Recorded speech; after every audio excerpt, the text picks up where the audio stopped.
higher standard than a paramedic. They've had more training and Okay. or more intense training and so forth. Duong is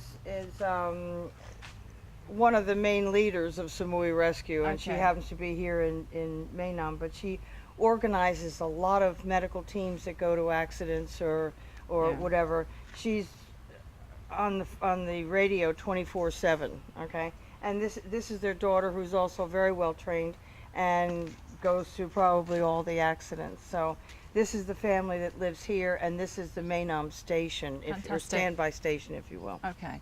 It is a purely voluntary service. Yes. Nobody makes any money at all. They're not funded by any hospital, any organisation, anything at all. So please donate generously, I would say. And if you have an accident or a problem on the island, they should be the first telephone number that you call.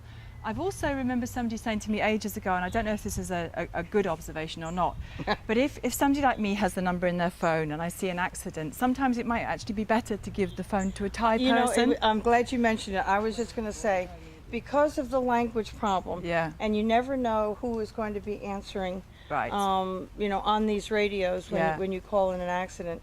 What I usually do is I literally hand the card and my telephone to a Thai on the street. Yeah. And then I go attend to the victim. But Yeah. and they will call up and as I say, we are mobilized within probably 30 seconds. Okay, of so the if telephone. if on the way home I see an accident, Yes. chances are the best thing I can do is stop, call the number, or give that phone to a Thai person, because they can give really clear directions. I was to just going to say, where it directions is. become the problem as We well. know it's impossible here to find anywhere. So yeah, the most important thing really is to get a Thai person on the scene, able to communicate easily with Absolutely. the lady here. All right, Absolutely. fantastic.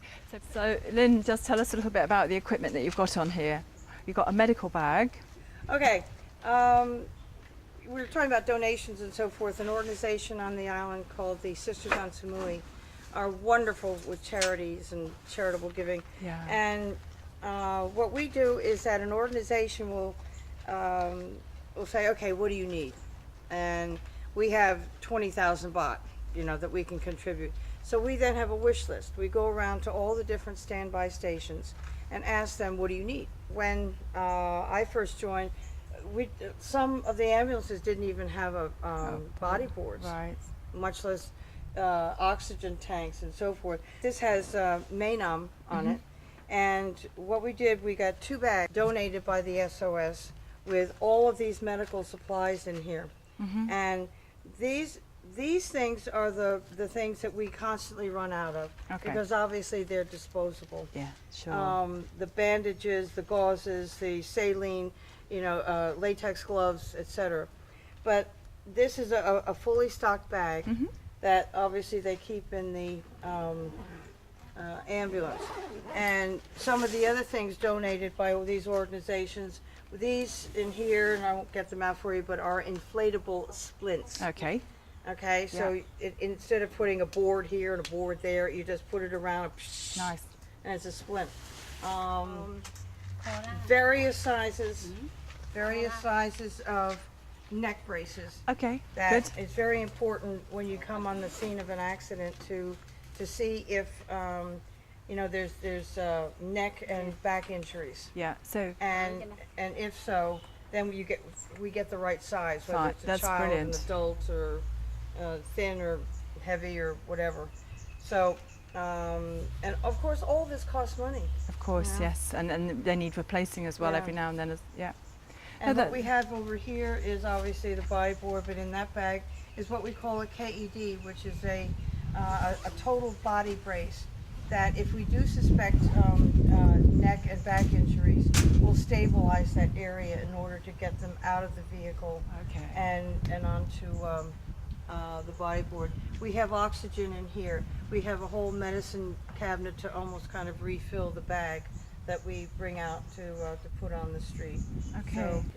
So Lynn, I just wondered about whether Samui Rescue was unique or whether there were other areas that had a similar rescue service, and I think you can help me to understand that a little bit better, well, can't you? a little bit of the history. Yeah. And in back of rescue units throughout all of Thailand.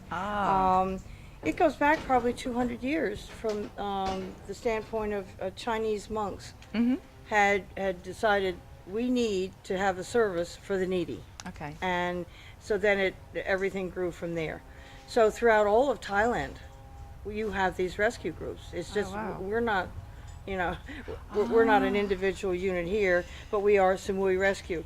Go across the water and you have Suratani Rescue, and that's a large group over there. I bet. Wow. So when you say Kopanang, that's a smaller island, and there's really no formal organized Kopanang, rescue group. So Samui would be, helpful there, and of course we have a marine police for water, problems.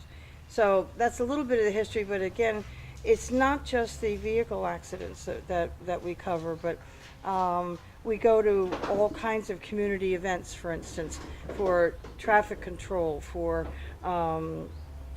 crowd control, and to have emergency vehicles available for possible incidents. That's amazing. Yeah, and school events every year at the Mala, and it's just Samui Rescue's everywhere, and I'm very proud of them for standing in.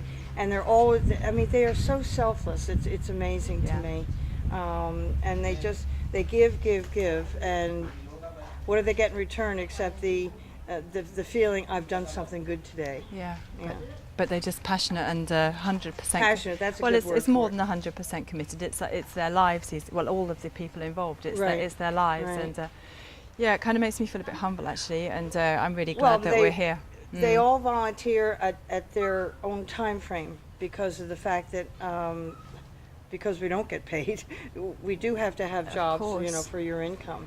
And so it was how I got involved with doing a little bit of fundraising. Was we were coming back from an accident when I first joined, and we stopped at a pharmacy, and everybody's reaching into their pockets to get 100 baht out to buy some more gauzes. Oh yeah. Yeah. That was tough. I said, there's something wrong with this picture. Yeah. And what can you do? We need to get some funds in here. And that's what you've been working really hard on, as well as volunteering with this. You work really hard on fundraising on the island. Yeah, raising the profile of Samui Rescue. Well, my mission originally was to, and I think I mentioned this to you before, was to twofold. And one was 95% of the Farangs on the island had no idea what Samui Rescue. So I said, we got to tell them that this service is available. It's invaluable for people who live here, who visit here, and the service they provide is just unreal. And the second thing was that people are not stupid. They come out and they say, so how do you exist? Exactly. Glad you asked. How about getting some funds? Yeah. So that's cool. Well done, Lynn. Okay, so Samui Rescue is. I'm delighted that we've been able to find out a lot more about them, because I had no idea how much they do, or how passionate and dedicated the people involved were. The number to call on this card, my card here, is 077 421 444, and we'll put that onto the show so you can see it. You'll be seeing it on the screen right now. If you're able to help with some time for fundraising, if you don't want to necessarily be a volunteer and go out to accidents, they need loads of help with all sorts of other things. They need help with their website because they haven't got time. The guy who's a volunteer here hasn't got the time to run his own website for Samui Rescue, which would be a great help. So if anyone's got a few hours and they think they can help, or people who might help in fundraising or going around to collect funds from collection boxes, which we're going to try and instigate a little bit more, some collection boxes in some key points on the island. Every little bit of time that you could possibly give would be really, really, really much appreciated. And we'll leave the telephone numbers, you'll see them on the screen. So thank you very much indeed, guys. Thanks. Oh, I just wanted to say thank you for coming to visit Samui Rescue, to get our word out. Again, this is part of the mission. I know. And I can't quite believe how hard these guys all work, and they've been doing it for years. As a channel, we're absolutely honoured to be able to help in the community, and it's part of our Community Watch ongoing series of television programmes, and we're going to be doing a lot more with different organisations on the island, and it's quite overwhelming what people do here, and I hope you enjoy the shows. Thanks, guys. Yeah. Thank you. Bye.